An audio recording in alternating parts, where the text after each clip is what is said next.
যখন কেউ গ্রেপ্তার হয়, পুলিশ আওয়ামী লীগ মনে করে গ্রেপ্তার করে নিয়ে গেল, মামলা আছে, কিন্তু কিছু কিছু লোক বিএনপির দিয়ে তাদেরকে ছাড়ানোর চেষ্টা করছে। এটা সারা বাংলাদেশে এটা প্রচলিত। এখান থেকে আমাদেরকে বিরত থাকতে হবে। আমার যত ঘনিষ্ঠ বন্ধুই হোক, আপনাদের মনে রাখতে হবে, রাজপথে কিন্তু আমাদেরকে কেউ ছাড় দেয় নাই। যত ঘনিষ্ঠ বন্ধু হোক, আমাদেরকে গ্রেপ্তার করা হয়েছে।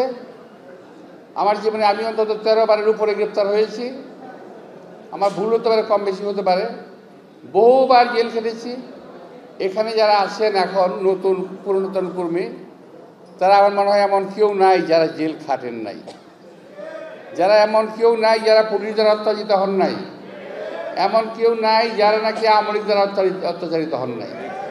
সেগুলো দয়া করে আপনারা মাথায় রেখে এই কার্যক্রমটা পরিচালনা করবেন। প্রিয় ভাইরা, বিএনপির অনেকেই ভাবছেন বিএনপির সুদিন, এখন কিন্তু বিএনপির সুদিন আসে নাই। আমাদের নেতা তারেক রহমান এখনও দেশে ফিরেন নাই কিংবা ফিরতে পারেন নাই। সমস্যা কিছু তো আছেই। অনেকে প্রশ্ন করেন তারেক রহমান সব দেশে আসেন না কেন, আর আমি উত্তরে বলবো উনি অবশ্যই দেশে আসবেন, যে কোনো সময় আসবেন, যথাসময়ে আসবেন। মাথায় রাখতে হবে, মাথায় রাখতে হবে আমাদের নেতা জিয়াউর রহমানকে হত্যা করা হয়েছে, আমাদের নেত্রী বেগম খালেদা জিয়াকে হত্যার প্রচেষ্টা চালানো হয়েছে, তাকে পয়জনিং করা হয়েছে। সুতরাং আমাদের এখন একমাত্র নেতা তারেক রহমান, তাকে আমাদের কি সাবধান রাখতে হবে, আমাদেরকে সযত্নে তাকে ধরে রাখতে হবে। তো প্রিয় ভাইয়েরা, যারা প্রশ্ন করেন তারেক রহমান কেন আসেন না, তারেক রহমান এই 17 বছরে দেশে না এসেই বিএনপিকে অনেক বেশি শক্তিশালী করেছেন।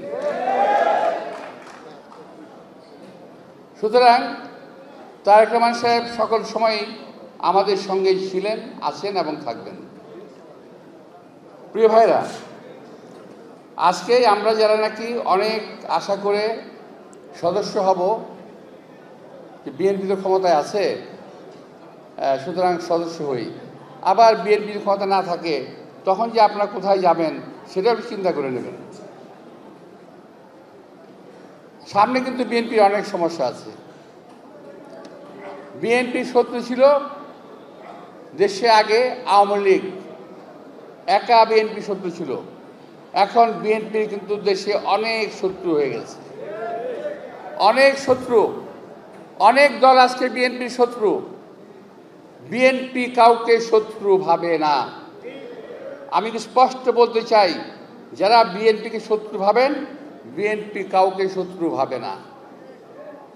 আমার নেতা শহীদ রাষ্ট্রপতি জিয়াউর রহমান যখন ক্ষমতায় ছিলেন, সকল দলের লোককে নিয়েই তিনি পার্লামেন্টটা গঠন করেছিলেন, আপনারা হয়তো জানেন না।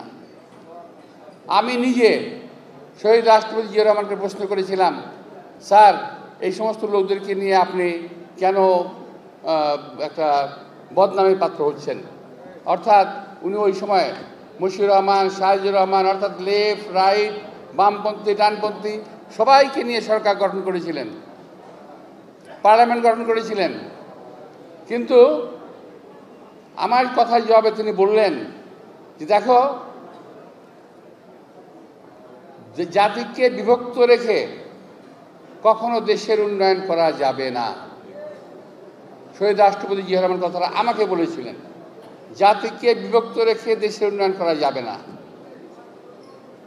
ভাইরা, আজকে বাংলাদেশে চালু হয়েছে ডিভাইড অ্যান্ড রুল,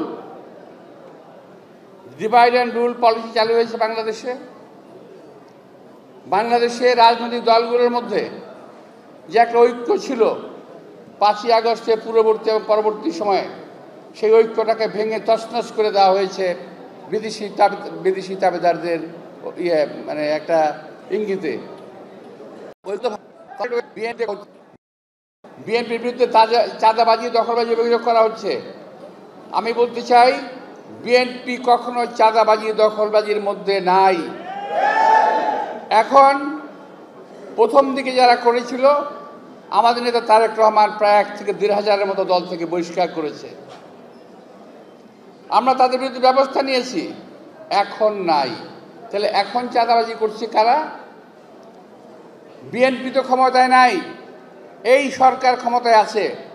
আমি এই সরকারকে বলতে চাই যে এই চাঁদাবাজ যেখানে আছে, যে দলালির হোক, বুকে সাহস থাকলে দেখে ধরে ফেলেন। কিন্তু আপনাদের বুকে ওই সাহস নাই, কারণ আপনার দল, আপনার সাঙ্গপাঙ্গ যারা আছে এই সরকারের, তারাই নিজেরা এখন চাঁদাবাজি করতেছে।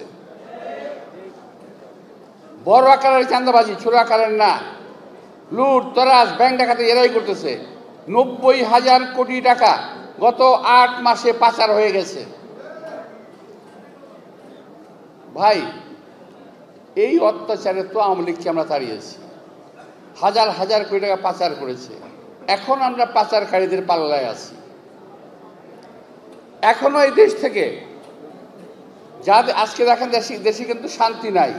সবাই বলছে একমাত্র দেশে একটা বন্দনা এই সরকারের প্রশংসা করা। খেয়াল করে দেখবেন, আর পত্রিকা খুলে দেখবেন এই সরকারের বিরুদ্ধে কোনো কথা লেখা হচ্ছে না। কোনো পত্রপত্রিকায়, ইলেকট্রনিক মিডিয়া, কোনো মিডিয়াতে সরকারের বিরুদ্ধে কোনো কথা নাই, সরকারের সমালোচনা নাই। মিডিয়ার আজকে স্বাধীনতা নাই। আওয়ামী লীগের সময় স্বাধীনতা ছিল না, আজকেও স্বাধীনতা নাই। একটাই কথা শুধু, বিএনপি বিএনপি আর বিএনপি। বিএনপি কি করছে, বিএনপি কি করছে আর বিএনপি কি করছে, এই বিএনপির বিরুদ্ধে লেগে আছে ওরা। কারণটা কি? ওরা ঘুমিয়ে ঘুমিয়ে স্বপ্ন দেখেন ওরা একটা বাস্তব স্বপ্ন দেখেন এবং ঘুম থেকে জেগে ওঠেন ভয়ে। সেটা হলো বিএনপি তো ক্ষমতায় আসতেছে, নির্বাচন দিলে বিএনপি ক্ষমতায় আসবে, এটা তারা নিশ্চিত হয়ে গেছে। অন্য সকল রাজনৈতিক দল ওরাও নিশ্চিত হয়েছে, এই সরকারও নিশ্চিত হয়েছে। কিন্তু এই কারণেই ওরা ঘুম থেকে উঠে যখন দেখে যে বিএনপি ক্ষমতায় আসবে, তখন তারা নির্বাচন দেওয়ার কথা আর বলতে চায় না। নির্বাচনের কথা বললেই গায়ে জ্বালা পড়া শুরু হয়ে যায়। মনে হয় নির্বাচন শব্দটা একটা অবৈধ শব্দ, নির্বাচন শব্দটা যেন উচ্চারণ করা যাবে না, নির্বাচনের কথা বলা যেন পাপ। আমরা গত 17 বছর আন্দোলন করেছি রাজপথে। কি জন্য ভাই? কথা বলার অধিকারের জন্য, গণতন্ত্রের জন্য, নির্বাচনের জন্য রাজপথে আন্দোলন করেছি। আমরা আন্দোলন করে আওয়ামী লীগকে দুর্বল করেছি। একটা সময় যখন দেখতে পেলেন, এই সরকারের কর্মকর্তারা দেখতে পেলেন যে বিএনপি তো আন্দোলনের ফল তো ঘরে তুলবে, তখন তারা হঠাৎ করে এসেই ওনারা আওয়ামী লীগের পতন ঘটিয়ে দিলেন। আর এই আওয়ামী লীগের পতন তো একদিনই ঘটে নাই রে ভাই, একদিনই ঘটে নাই। তো এখন বিএনপি যাতে ক্রেডিট নিতে না পারে, এই কারণে এই কাজটি আপনারা করলেন। যাই হোক, যা করছেন করেন। এখন কি করছেন? সরকারে এসে কি করতেছেন আপনারা? আমি একটি কথা বলি, কথা আমি বলে যাব। আমার কথা যদি ভুল হয়, আমি আশা করব সরকারের কোনো লোক আমার কথাকে কারেকশন করবেন। আমার বদ্ধমূল ধারণা, বাংলাদেশের স্বাধীনতা সার্বভৌমত্বকে যে রক্ষার জন্যে শহীদ রাষ্ট্রপতি প্রাণ দিয়েছেন, যে রক্ষার জন্যে আমার নেত্রী বেগম খালেদা জিয়া এত বছর জেল খেটেছেন, যিনি আজকে মৃত্যুর মুখোমুখি, যেই স্বাধীনতার কারণে আমার নেতা তারেক রহমান দেশের বাইরে আছেন, সেই স্বাধীনতার সার্বভৌমত্ব আজকে হুমকির মুখে। শুধু একটি কথা আমি স্পষ্ট বলতে চাই, আগে আমরা ছিলাম,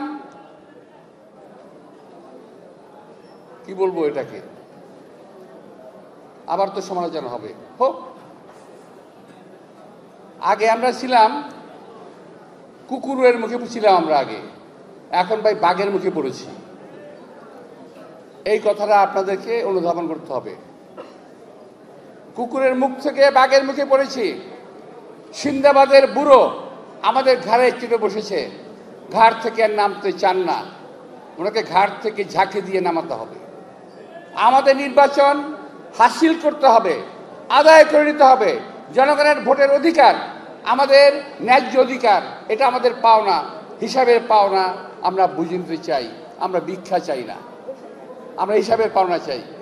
আমি যখন দেখছি আমার দেশের, আমি হয়তো আরও পরে নির্বাচনের কথা বলতাম কিন্তু এখন কেন বলছি, আমি দেখছি আমার স্বাধীনতা সার্বভৌমত্ব নিরাপদ নয় এই সরকারের হাতে।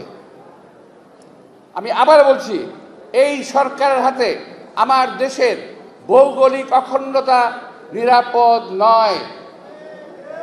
এই সরকারের একজন মন্ত্রী বলেছে বাংলাদেশের মানচিত্র বদল হয়ে যেতে পারে। আপনাকে পড়েছেন পত্রিকায়? বাংলাদেশের মানচিত্র পরিবর্তন হতে পারে। আমি এখনো বুঝি না এই কথা বলার পরে এখনো কিভাবে তিনি অ্যাডভাইজার আছেন আমি জানি না।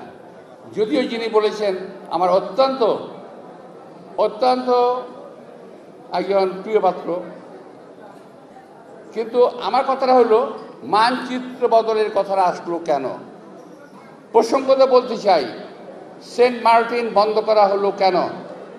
সাজেক যাওয়া বন্ধ করা হলো কেন? ডাবল মুরিং, আমাদের মুরিং পোর্ট, এইটা বিদেশির হাতে দেওয়ার পায়তারা চলছে কেন? ডিপি ওয়ার্ল্ডকে এটা দিয়ে দেওয়া হচ্ছে। আমি কথা বলার পরে কি বলবে জানেন? এগুলো একটা গাধা, বোকা, কিছুই বুঝে না, আমরা কিছুই বুঝি না। ডাবল মুরিংকে আরো উন্নত করা যায়। আমি বলতে চাই, যত উন্নত করা সম্ভব সেটা আমরাই করব, বিদেশি কোনো শক্তির প্রয়োজন নাই। এই দেশ থেকে টাকা অর্জন হবে, সেই টাকা বিদেশে চলে যাবে, এটা আমরা হতে দেব না। অন্তর্বর্তীকালীন সরকার, নির্বাচন দেওয়া সরকার, দেশের কোন নীতি নির্ধারণী বিষয়ে সিদ্ধান্ত নেওয়ার অধিকার তাদের নাই। দেশের অভ্যন্তরে আজকে আপনারা করিডোর দিতে চাচ্ছেন, এটা কি জিনিস ভাই? করিডোর আপনি কি আপনার বাড়ির মধ্য দিয়ে কাউকে যাওয়া আসার রাস্তা দিবেন? কেন দিবেন না? এই কারণে আপনি জানেন না ওই করিডোর দিয়ে কি আসা যাওয়া করবে। সাপ আসবে, ব্যাঙ আসবে, নাকি অন্য কিছু আসবে, আপনি জানেন না। সুতরাং এই করিডোর দেওয়ার বেলায় সাবধান হন, দেশের মানুষের মতামতের দিকে খেয়াল রাখেন। নির্বাচিত সরকার ছাড়া এই সিদ্ধান্ত নেওয়ার মালিক আপনারা নন। আমি আবারও বলছি, এই সিদ্ধান্ত নেওয়ার মালিক আপনারা নন। এই সমস্ত অপকর্ম যদি করতে চান তাহলে কিন্তু এর পরিণতি ভয়াবহ হওয়ার সম্ভাবনা আছে। প্রিয় ভাইয়েরা, আমি আজকে আর কিছু বলবো না, শুধু বলবো যে বাংলাদেশ কিন্তু ভালো একটা অবস্থানে এখন নাই। অনেকেই শুধু বলেন আমাদেরকে এটা দিয়েছে। ভাই, আওয়ামী লীগ না থাকলে দেশের উন্নয়ন এমনি হতো। আওয়ামী লীগ না থাকলে দেশের চুরি এমনি বন্ধ হয়ে যেত।